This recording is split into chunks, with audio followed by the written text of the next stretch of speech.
መጽሐፈ ባሮክ ምዕራፍ 4 የእግዚአብሔር ትእዛዝ የተጻፈበት መጽሐፍ ይህ ነው። በሱም ጸንተው ለዘላለም ይኖራሉ።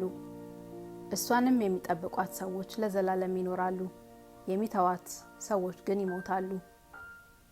ያዕቆብ ተመልሰህ ሕግን ያዝ፣ በሥርዓቷም ጸንተህ ኑር። ከሌላ ወገን የሚሻል ክብርንም ለሌላ አትስጥ።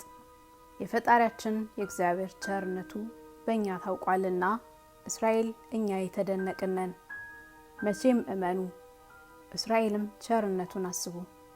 ለጥፋት ያይደለ ወገኖቼ ልትሆኑኝ ተወዳጅታችኋል፣ እግዚአብሔርን አበሳጭታችኋልና፣ ፈጣሪያችሁን አውካችሁታልና፣ ለእግዚአብሔር ያይደለ ለአጋንንት መስዋዕት ሰውታችኋልና፣ ለዘላለም ያሳደጋችሁ ፈጣሪያችሁንም ዘንግታችሁታልና፣ የመጣባችሁን የእግዚአብሔርን መቅሰፍት ባየች ጊዜ ሞግዚታችሁ ኢየሩሳሌምን አሳዝናችኋታልና፣ ነገር ግን በጠላቶቻችሁ እጅ ወድቃችሁ ከኢየሩሳሌም የተሰደዳችሁ ሰዎች ስሙ።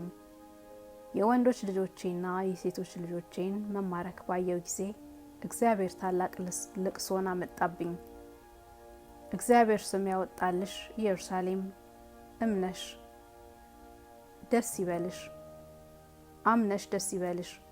መከራ ያጸኑብሽ በአንቺ ጥፋት ደስ ያላቸው ሰዎች ይጎስቁላሉ። ልጆችሽን የገዙ ልጆችሽንም ማርከው የወሰዱ አገሮች ይጠፋሉ። ኢየሩሳሌም ወደ ምስራቅ ከፈጣሪሽ ከእግዚአብሔር ዘንድ የመጣልሽ ተድላ ደስታውንም አስተዊ። እነሆ ልጆችሽ ከተማረኩበት አገር መጡ። በእግዚአብሔር ቃል ከምስራቅ እስከ ምዕራብ የሰደድሻቸው ወገኖችሽም ተሰበሰቡ። በእግዚአብሔርም ተአምራት ደስ ይላቸዋል።